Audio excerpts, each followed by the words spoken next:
Good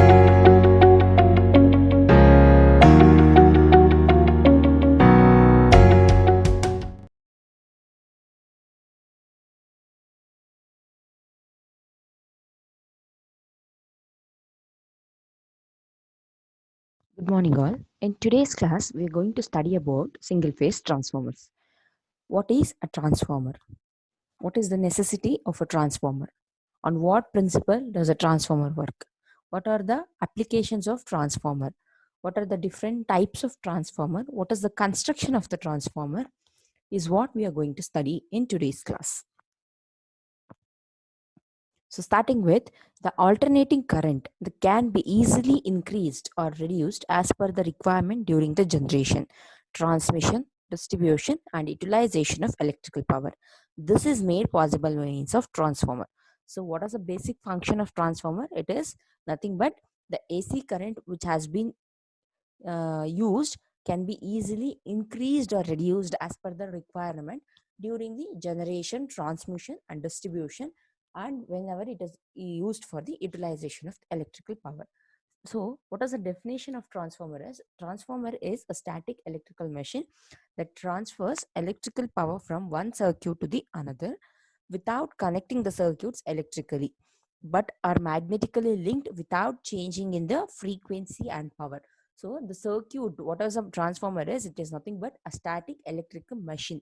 So it is a static machine where there will be no operations, that is no rotating parts are there. It is a stationary machine where the power can be transferred from one circuit to the another circuit without connecting electrically. Electrically between the two circuits there will be no connection, only they are magnetically linked.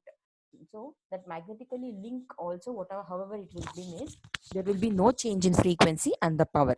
That is how it can be that is how the electrical power is transferred from one circuit to the another circuit. So the power which the power transfer which takes place, it may be increased or decreased voltage levels. So that what happens is, whatever is the voltage which is there, it can be increased or decreased. By increasing the voltage level or by decreasing the voltage level, we can transfer the power. So if the voltage level is increased and transferred, then it is known as step up transformer.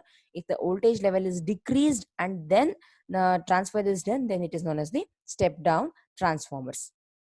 So here transformer, as I said in the starting itself, the transformer is a static device, hence no mechanical losses will be present and the maintenance is very easy. So coming to what is the necessity of transformer, why transformer is required, what is the necessity of this transformer is, the basic advantage is AC power can be transmitted and distributed. That is, an alternating voltage can be increased or decreased. By increasing or decreasing the alternating value of voltage, the AC power can be easily transmitted or distributed. That is the necessity of a given transformer. At a voltage of 11 kilovolt, the power is generated and transmitted to the load centers at increased voltage level. At the receiving end, it is reduced to value suitable for the applications. This is accomplished by using the transformers. So the first advantage is AC power can be easily transmitted and distributed uh, because it is an alternating value and it can be increased or decreased according to the requirements. And the second advantage is at a voltage level of 11 kV. When at 11 kV, the power is generated and it has to be transmitted to the load centers. So during the transmission, 11 kV what is generated will be increased to the next higher levels, 22 kV, 33 kV, 44 kV, 22 kilovolt, 33 kilovolt, 66 kilovolt, as on it increases, the voltage level will be increased. And at the distribution centers, that is at the receiving end, the value will be reduced. So whatever is the requirement, however is the required value, to that value the value will be reduced and can be used. This is accomplished by only using the transformers. So the next one is construction and types of single phase transformers. So what is this transformer, how, what is the construction and what are the types of single phase transformer? So we can see here a single phase transformer, it always consists of two different parts. So if we take a transformer, it might have n number of parts or different components will be present. But the main thing is it consists of two main parts, that is ferromagnetic core and the windings. The rectangular box, whatever is drawn here, the rectangular component, it is known as the ferromagnetic core. and the windings what are wound on both the side of the core, those are known as the windings. So that core whatever is there, it will be laminated one. You can see the laminations here. It is a laminated core which is used. The transformer core is made up of silicon steel laminations. So this core of a transformer whatever is there, it is made up of silicon steel laminations, and the steel offers low reluctance path for the establishment of the flux. So why the steel only is used is because it offers the low reluctance path. So what is low reluctance path? The path which has less opposition for the magnetic flux to be flown. That is, the magnetic flux whatever is there, it should be flowing through the core. That only, due to that magnetic flux only, the EMF gets linked. So this steel whatever is used, it should have a low reluctance. Reluctance means it is nothing but which opposes the magnetic flux or magnetic lines of force. So if it, as the value of reluctance is decreased, it there will be more magnetic lines of force which is flowing. Therefore steel offers a low reluctance path for the establishment of the flux, and the core material should have higher permeability, means it should have more permeance for the flow of magnetic lines of force, and the flux setup in the core is alternating, and this flux reversal causes the magnetic losses.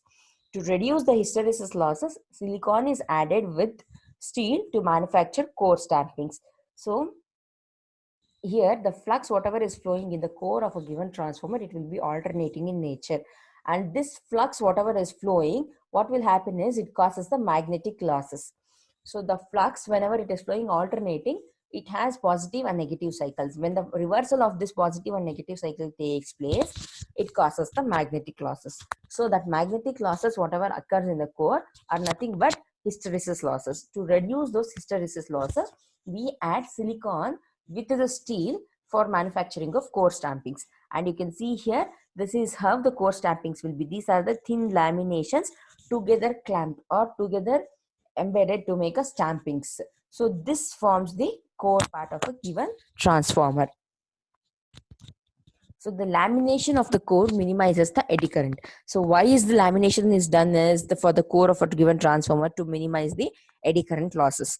These laminations are insulated from each other by a thin coating of suitable varnish. So suitable varnish, that is insulation, is used for the each lamination which is used.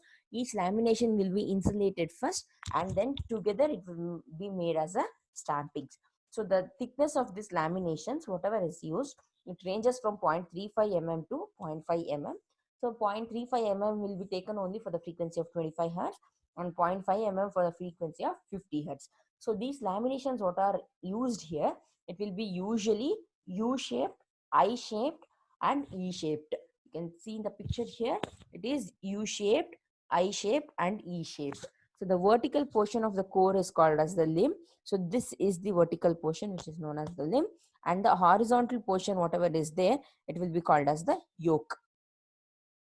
So this vertical portion is the yoke, and this horizontal portion is this horizontal portion is the yoke, and this vertical portion is the limbs of a given transformer. That is about the core. By the construction, two windings are referred to as low voltage winding and the high voltage winding. So as per the construction given here for a transformer, we have the windings. So these windings are referred to as low voltage winding and the high voltage winding. Depending upon the amount of voltage which is carried by that windings, it is given the name as low voltage winding and the high voltage winding. The HV and the LV windings are wound with copper wires. So copper wires are only used, the insulated one. Proper copper wires are used for the windings which is wound. So based upon the type of transformer construction, means how the transformer is constructed. Based upon that, there are two types. That is the inside construction, the core arrangement or the windings wound. How is the windings wound? Based upon that, the transformer, there are two types of transformers which will be obtained. The first one is core type transformer and second one is the shell type transformer. So basically when you talk about core type transformer, the core uses U and I section laminations. So you can observe here, this is a U lamination and this is a I lamination. So using I and U laminations, the core will be constructed. The windings are wound around the limbs. You can see on both the side of the limbs, the windings will be wound, and at the joint, the laminations are interleaved to avoid air gap. Otherwise, it will increase the reluctance. So these are the joints which will be done. This is a U lamination, and the top one will be a I lamination. So this U and I laminations, when it is used, when these are joined together, at this joints, the laminations are interleaved. That is, it has to be properly joined. There should not be air gap. Otherwise, the reluctance will be increased. At first, what will be done is the U laminations will be stacked together. After all the U laminations are stacked together, we are going to place the LV and HV windings. You can see here, this is the core U laminations, and after the U laminations are stacked, there will be an insulation which is present here. After that, LV windings will be placed with LV windings will be placed with a proper insulation given. After the LV windings, again with a proper insulated area or air gap, by providing the proper insulation and the air gap, we are going to place the HV winding on the LV winding itself. This is how it will be stacked. If it is a small size transformers, whenever we take this core, how will it be done is, this LV and HV winding, instead of placing both on the two limbs, also, instead of placing LV and HV, what will be done is, if it is a small core type transformers, LV separately and HV separately will be placed on both the limbs. Here LV will be separately placed and HV will be separately placed on both the limbs, if it is a small size transformers. When it is a medium and a high voltage rating transformers are used, the both LV and HV windings will be divided, and on both the limbs, LV and HV windings will be present. So this is the core type of transformer. You can see here, if it is a small core type transformer, LV separately, HV separately will be wounded, that is split, and it will be placed. Or if it is transformer with medium and high ratings, each windings will be split and it will be placed on both the limbs depending upon the requirement. So this type of arrangement is done in the case of medium and large type of transformers.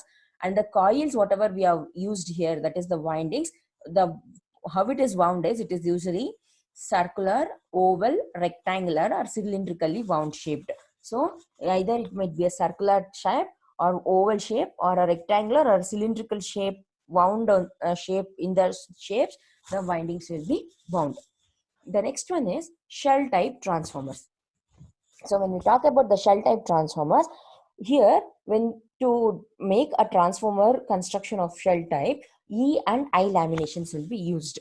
So you can see here, this is E lamination, and the upper one will be I laminations. So there are two outer limbs and one middle limb. So you can see there are together three limbs, two outer limbs and one middle limb. So two outer limbs will be left empty. Only on the middle limb we are going to place the windings. Both LV windings and HV windings are stacked on the center limb of the E type of lamination, with providing a sufficient insulation.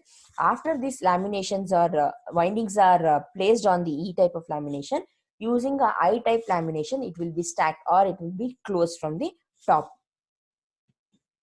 It has a double magnetic circuit.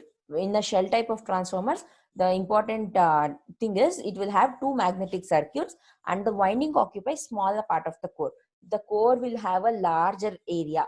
Two magnetic circuits or two windows will be present. You can see here, two magnetic circuits or two fluxes can flow here.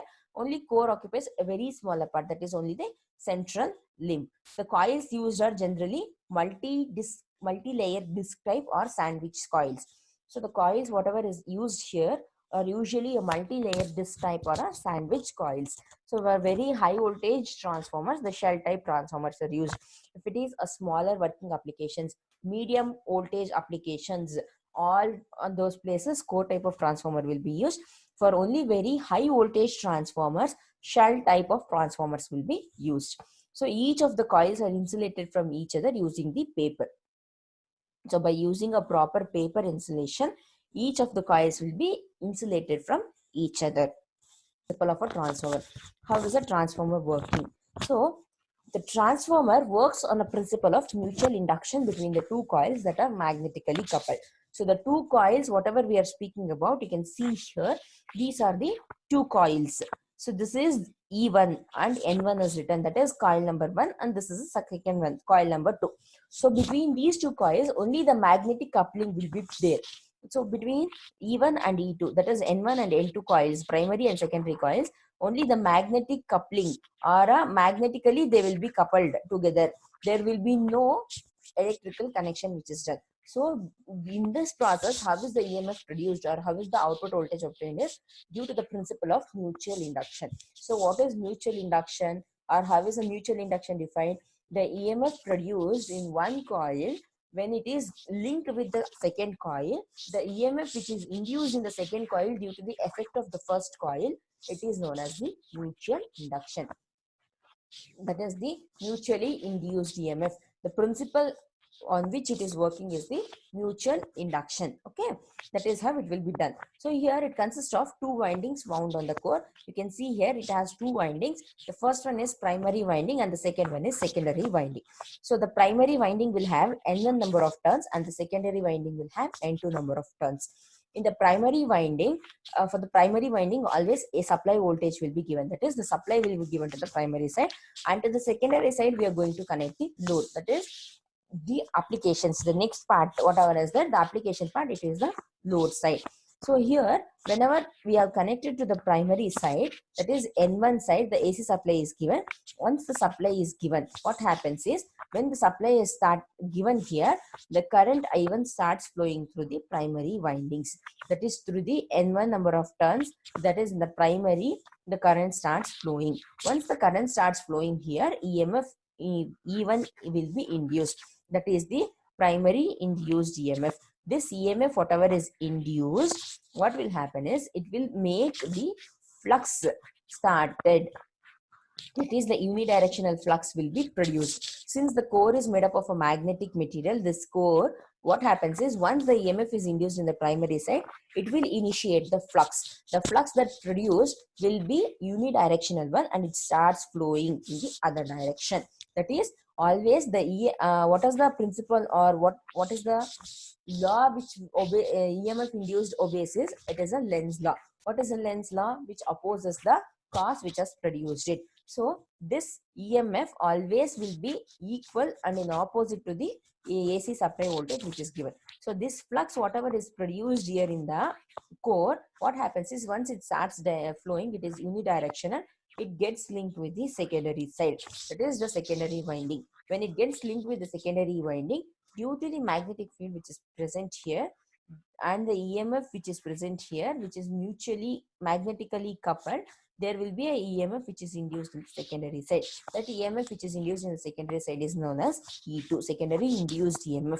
This in turn produces the current and that current starts flowing through the load. So across the load we get this voltage V2. This is the voltage across the load or the final output voltage, whatever is necessary. So one small example what can be taken is, for example, let us consider we have given a supply of 230 volts.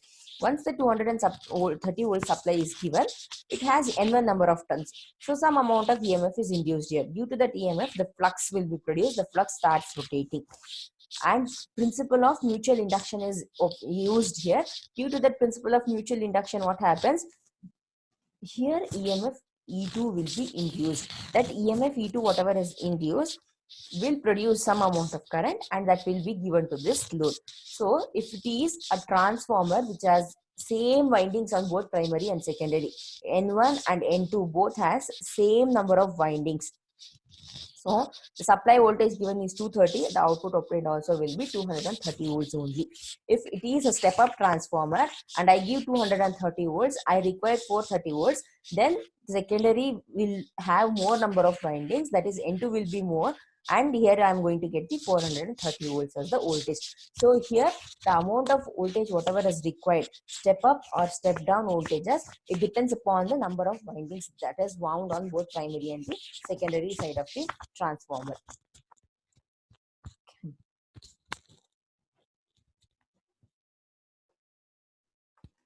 That is the explanation which is given here. The time varying flux links both the coils and induces an EMF, and the direction of the EMF induced is given by Lenz law.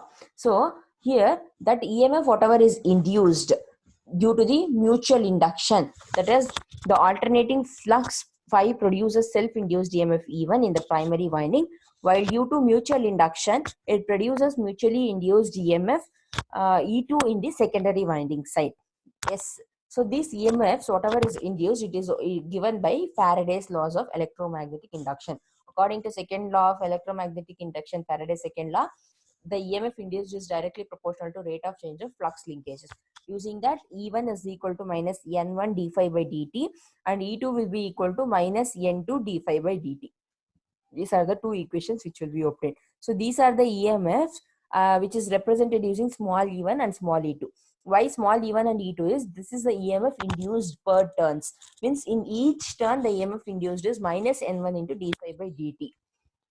So that is, if you take the ratio, it will be E2 by E1 is equal to N2 by N1. d phi by dt, d phi by dt in both the equations get cancelled. So it will be N2 by N1, which is equal to E2 by E1. That is also equal to K. K is nothing but a transformation ratio. So here N1 is number of turns in the primary winding, N2 is number of turns in the secondary winding. Capital E1 and capital E2 is nothing but total EMF induced in primary and secondary winding respectively. So this is a transformation ratio. This is an important equation. E2 by E1 is equal to N2 by N1, which is in turn equal to E2 by E1, that is capital E2 by E1, that is equal to K. K is nothing but a transformation ratio. So when secondary side is on the open circuit, so from the circuit, if you see here, if this secondary side, whatever is there, that is the load side, if it is open circuit, means no load is connected, there will be no current which is flowing. If there is no current which is flowing, this EMF, whatever is induced here, it will be very small amount. It will not take much of the EMF which has to be induced. So if there is no EMF induced here, the current drawn from the primary winding also will be very small, that is negligible. At that condition, E1 will be equal to V1. See, when the secondary is on open circuit, its terminal voltage is the same as induced EMF. So that is V2 will be equal to E2. The primary current is quite small, so that the applied voltage V1 is practically equal and opposite to the EMF induced in the primary winding. So in the open circuit, V2 by V1 is approximately equal to N2 by N1. That is because V2 is equal to E2 and V1 is equal to E1. Therefore, it can be written as V2 by V1, which is approximately equal to N2 by N1, that is equal to K. This is the transformation ratio.